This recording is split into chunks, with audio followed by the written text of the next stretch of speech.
Recording. Thank you.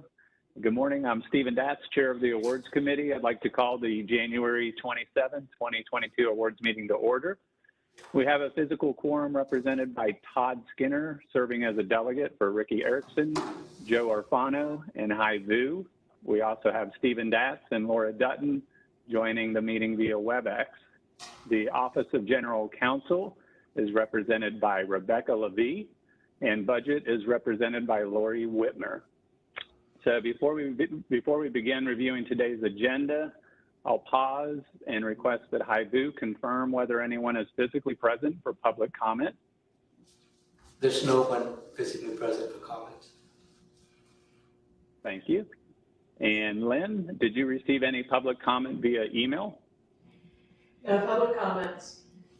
All right, thank you. Let the record show that we did not receive any public comment via email. I'll pause for a moment for callers joining us via WebEx to unmute and speak up.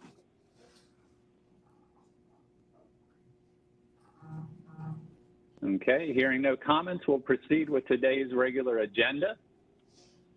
On today's agenda, we have items 1 through 6 that have been reviewed by Procurement and Budget. These items are now ready to be reviewed by the Awards Committee, beginning with item 1, representing the minutes from the January 20th, 2022 Awards Committee meeting. Are there any comments or corrections to be discussed? Could you, okay, may I get a motion? I'm sorry, could you scroll back up? The minutes were part of the package, so I wasn't able to review. So you give me a few seconds to scan through. What part do you need, Hyde? The minutes weren't part of the package that I received, so okay. I wasn't able to review it beforehand. I do want, were the comments from the last meeting regarding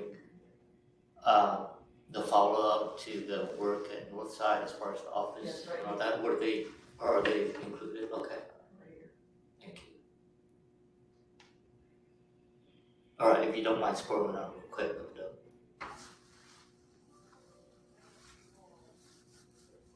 Thank you. Okay, is there any other comments? All right. Thank you. May I get a motion to approve the January 20th, 2022 Awards Committee meeting? I move, so moved. Joe Arfano, second. Thank you. We have a motion from Hai Vu, a second from Joe Arfano. All those in favor say aye. Aye. All those opposed? And meetings are approved as presented.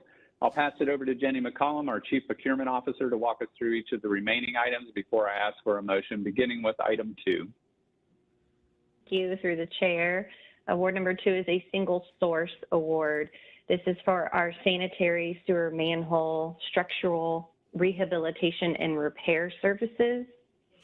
And so this will be a contract that is issued by task order to structurally repair sanitary sewer manholes.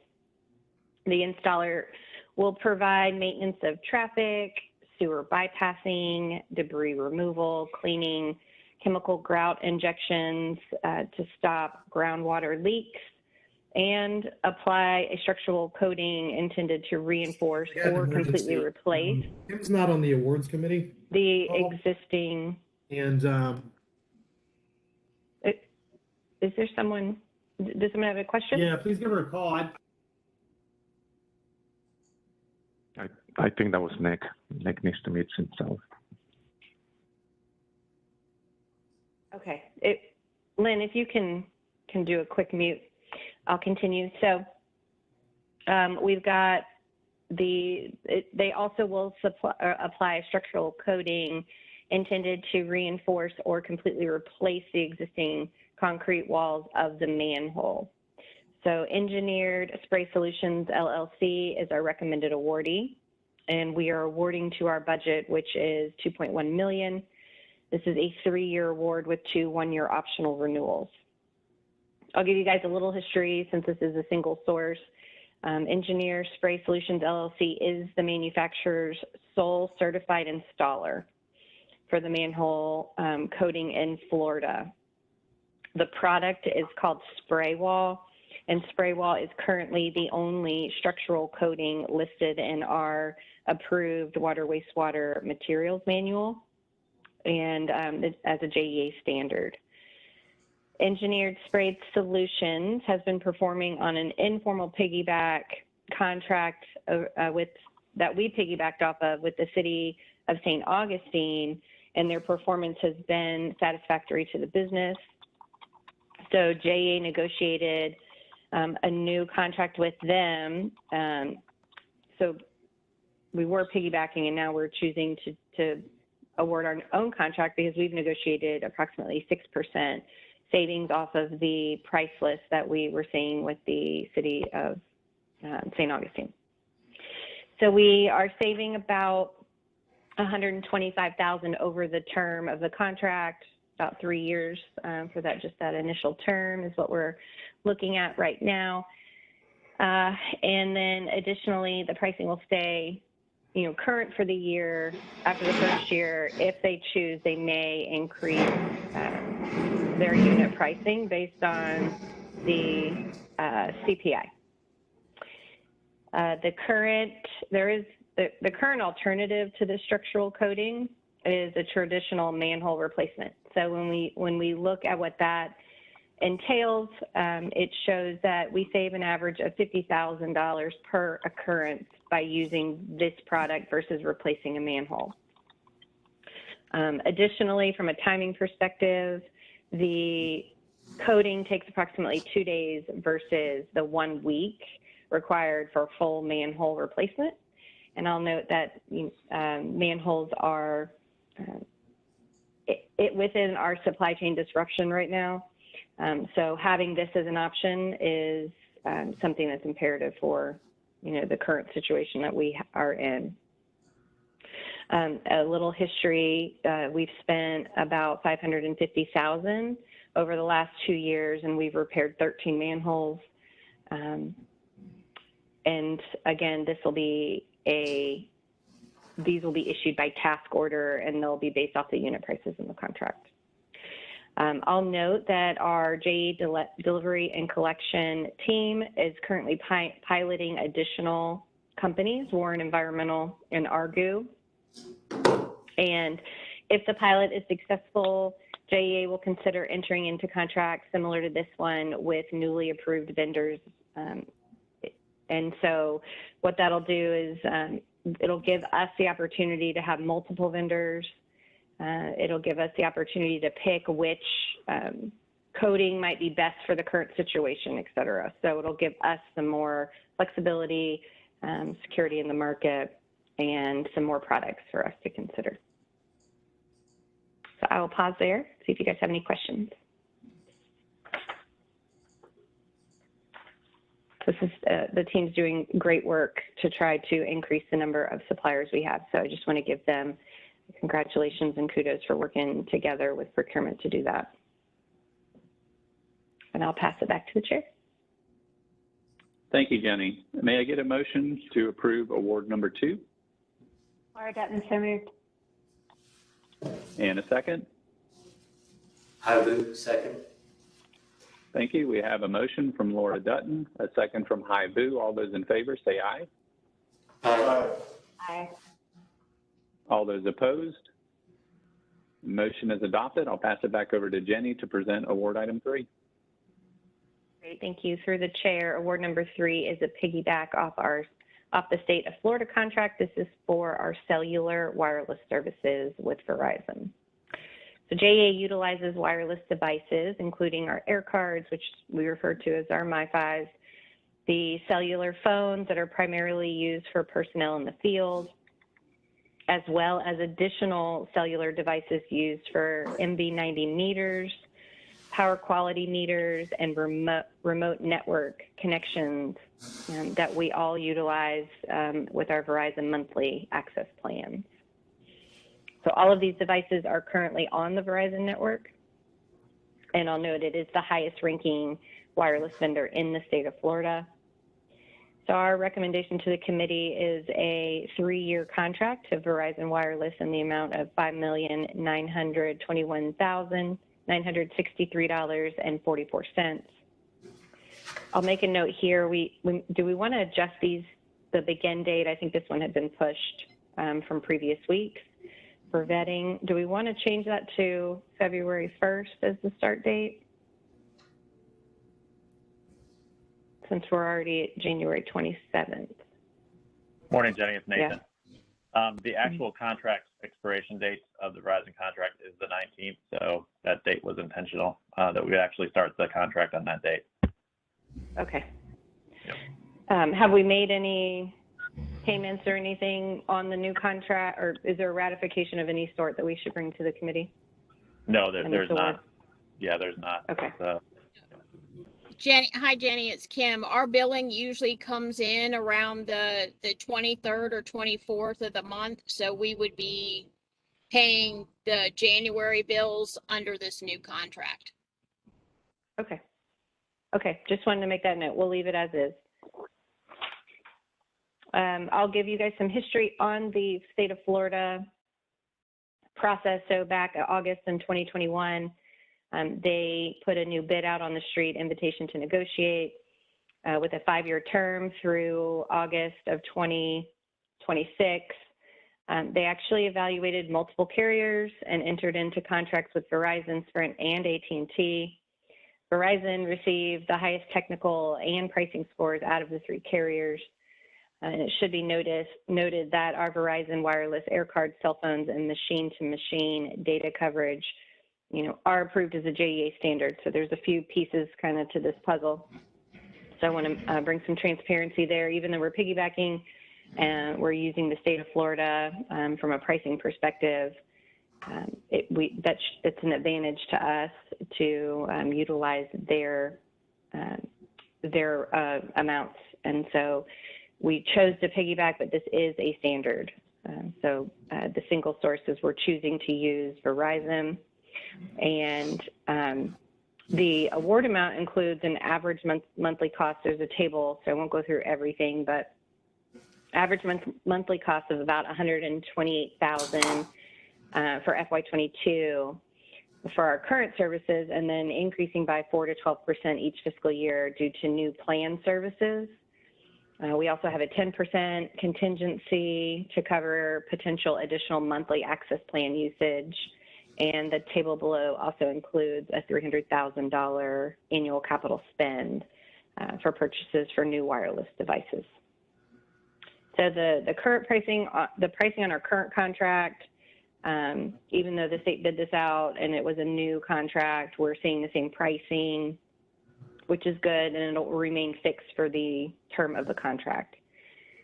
And when we just did a quick comparison, since this is the standard, we looked at Verizon rates and the state contract rates of AT&T, and Verizon's cost to JEA are 14% lower than if we had chosen to use AT&T. So we did a quick cost comparison there.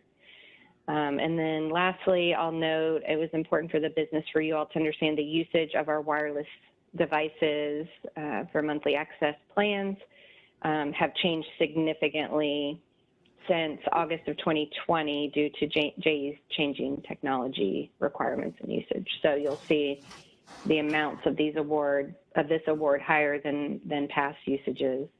And I won't read through all of the information below, but wanted to make sure we made that note. So I will pause and see if the committee has any questions. Hey Jenny, this is Hi. I have a question to the team. Do we know if the contract with the state has a renewable option? The reason I'm asking is that our contract is saying that we have a 1-year renewable option, which can make our contract or go beyond 26. And so if the state doesn't have a renewable option, we're going to go beyond. If we choose to try to renew in the future, we'll go beyond that state contract, right? Yeah, I can answer that.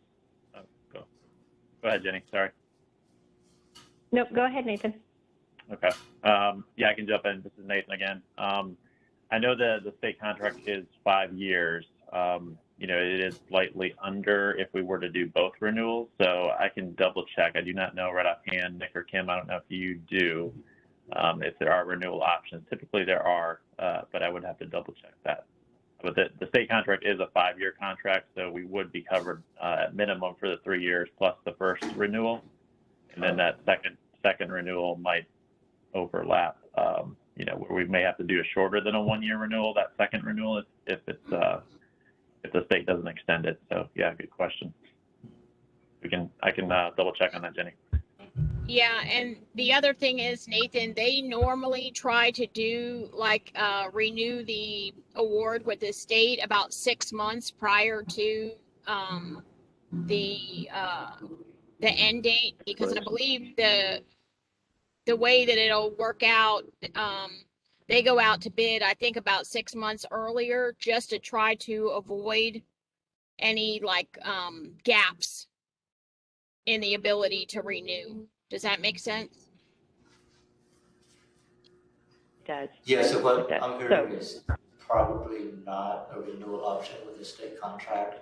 So should we make this a 3-year contract with one-year renewal, knowing that we won't have the ability to piggyback on the other contract?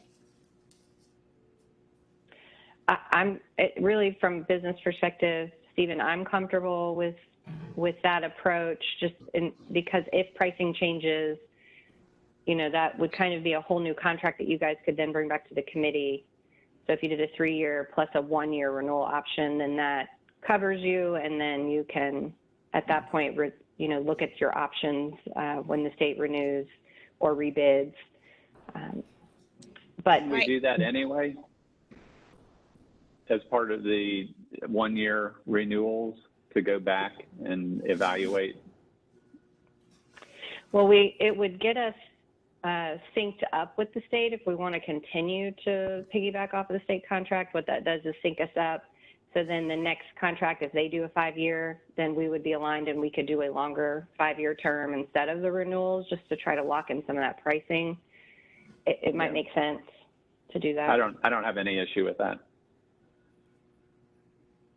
And Kim, Nathan? And no issues from me, Jenny, and that we may have some different technology, hopefully, my fingers crossed, by then, that may actually even reduce our footprint on carrier anyway. So it's probably good that we just do that. It's a good catch. Hi, thank you. Good discussion. Let's adjust that award, Nathan and Nick, to just a 1-year renewal option. It won't change our end date since we're just looking at the 3-year current contract right now. And then any options will come back to the committee for approval and to extend that date. Sounds good. Yeah, we'll make that adjustment. Thanks. Perfect. Any other questions? It's Joe. All right, I'll pass it back. Easier, oh. Jenny, just to sync it up with the expiration date of the state contract. I hate to make this too complicated, but it's pretty cut and dry that they signed a 5-year contract that expires on the 5th anniversary of I think it's August 24th, 2026. Yeah, so I might just add that if we were to sync it up directly with their end date, it doesn't give us any time to react if we wanted to do something different. What our 3-year plus 1 would do is put JEA in a more proactive position to see what the state's doing, you know, have Kim look at that footprint. And so it kind of forces us to be more proactive in that situation. So I would still suggest just that 1 year instead of linking it up to exactly the end date, but I'm open to y'all. But that would put us technically ahead of the state in terms of expiration. The 1-year renewal would? Yeah, that would put you at January of 26 or February of 26. And their contract expires in August of 26. Right. Yeah, so my point, Joe, was that if we are ahead of them, it gives us time to see what they're doing, because typically they're going to start bidding it out, 6 months ahead of their expiration. So it'll be right around the time we'll be able to see if they're bidding things out at that point. Does that make sense? And give us an opportunity to even see if that's going to be an option. Well, we might have to do a temporary extension then at that time. Yeah, Joe, I think to your point, we potentially could just renew for 6 months as opposed to a year. So we could change that end date as well. Okay.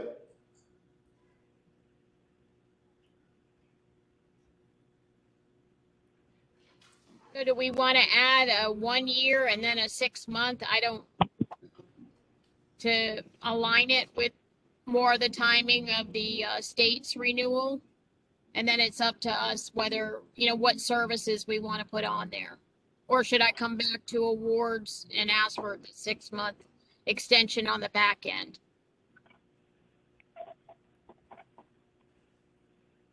Or we could keep it the way that it is and just utilize what we need for that last renewal. This gives you guys the option to have that. You don't have to issue a full 1 year renewal, but it would give you an idea, give you an option to do a partial 6 months, which you have to bring to the committee anyway. So I think we really have some options here. Okay, I'm good with that. So keep it as is, 3 year with 2 1 year optional renewals. And then as we get closer, decide on that second one, if we just want to do a partial while we wait and then bring a new contract. Honestly, Jenny, that was my presumption is, we should be going through that thorough review for each renewal anyway. So for each year, it puts us in a position where we're taking control of it, evaluating what's going on in the market, what the offers are, and making the decision for what's best for JEA at that point. Okay. So would the committee be comfortable leaving it as is?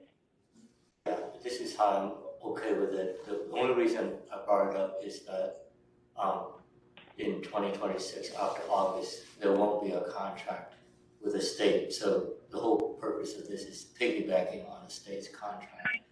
So we have to make sure that there's an existing contract to piggyback onto.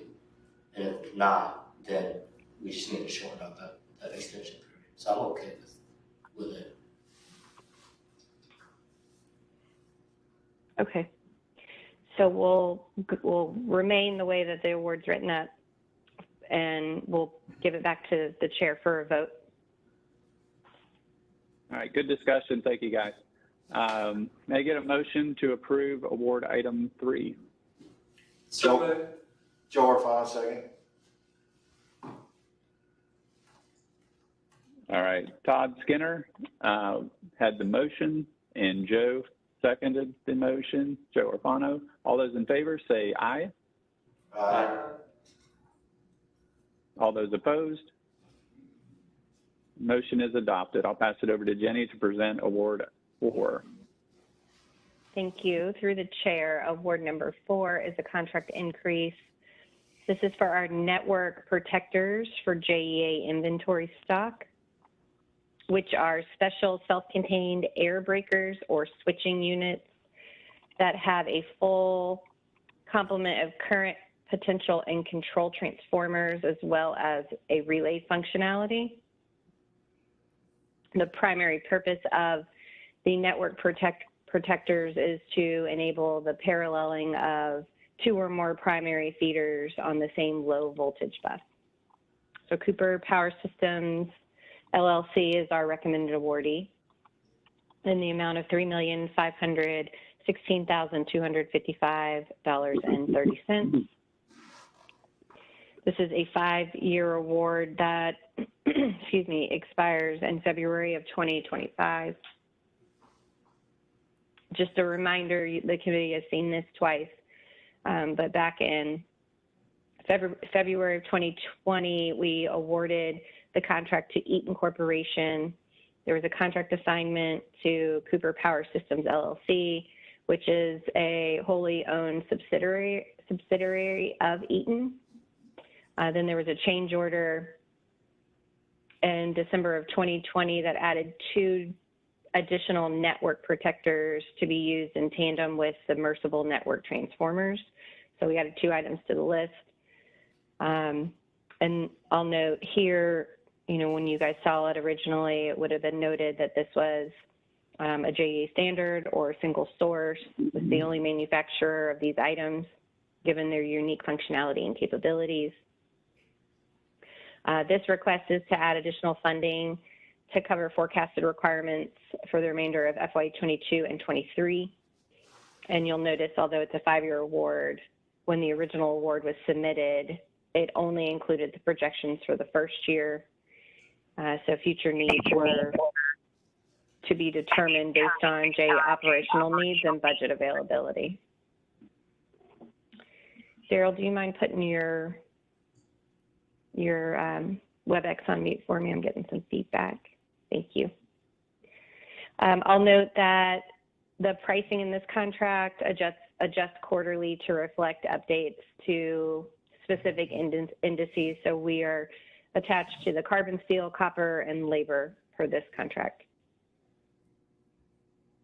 So I'll pause and see if you guys have any questions or comments.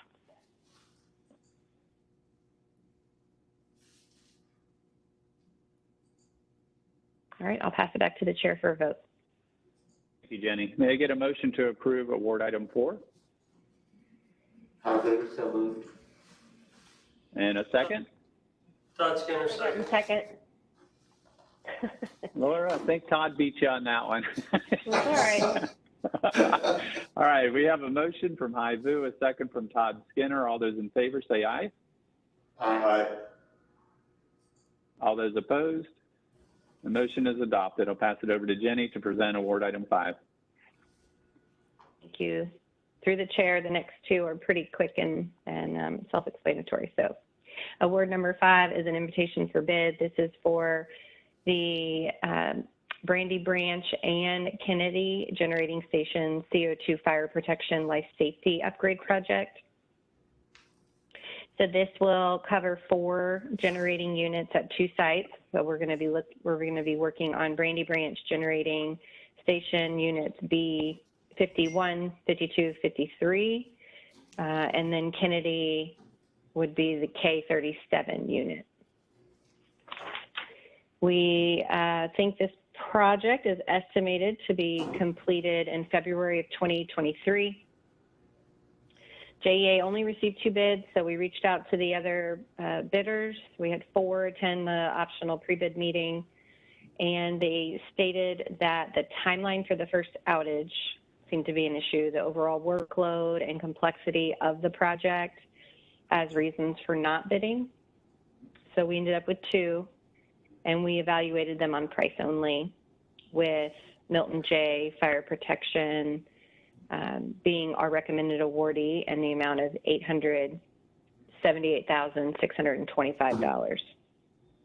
So this award amount is approximately 9% less than our budget estimate was.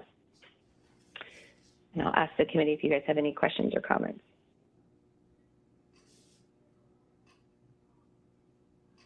All right, I'll pass it back to the chair for a vote. Thank you, Jenny. May I get a motion to approve award item 5? Laura Dutton, so moved. And a second? Joe Arfano, second. Thank you. We have a motion from Laura Dutton, a second from Joe Arfano. All those in favor say aye. Aye. Aye. All those opposed? Motion is adopted. I'll pass it over to Jenny to present our final award item 6.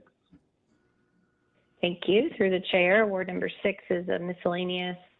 This is for a Rivertown Parcel 29 project, which consists of about 1,000 linear feet of 6-inch sewer force main and a duplex lift station with a pony pump.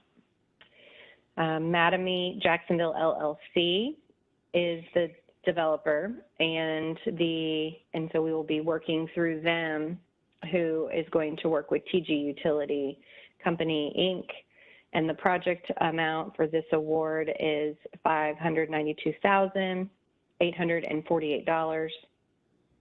This is a project completion, which is estimated for September of this year. And this is part of the Rivertown Development Utility Service Agreement. So the developer requests the bids for all the utility work, and the project was awarded based off the lowest lump sum total. We had 4 bids that we received, and TG Utility was the lowest, and it was about 1% higher than our estimate. And I will ask the committee if you guys have any questions.